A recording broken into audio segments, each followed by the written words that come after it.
one of the things we learned that affects the construction industry. People don't typically want to roll into a website for a construction company and just fill out the information. We worked with a construction company locally here, and we asked them, we said, what is your number one favorite type of project? And they said basements, like finishing basements. We literally defined specific communities within the area that had higher dollar homes, because we don't want to do a $5,000 basement remodel. We want to do a $150,000 basement remodel.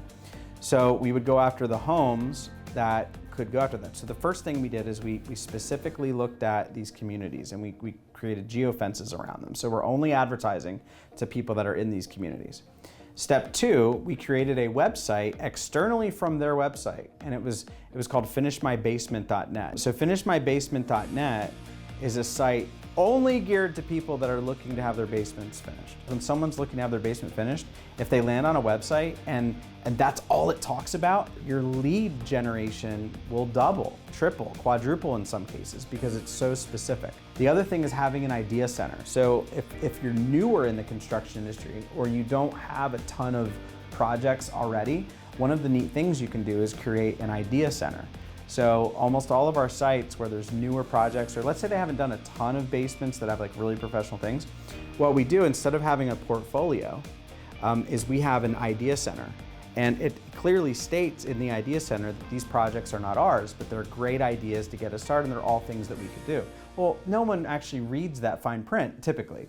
So what happens is you kind of get this exposure where you're not lying, you're telling them exactly that, what it is, but it's creating this thing, and these people will just go through and look and look and look. And then when they fill out the lead forms, they're often saying, we want to do something like this. Or something like the third project that you list in your portfolio, and so it adds some credibility, which is kind of cool. But being very, very ultra specific and determining exactly what type of client you want to sell, and only marketing to those people with a very specific offering that's relevant directly to what they're doing is a really, really big deal in that world.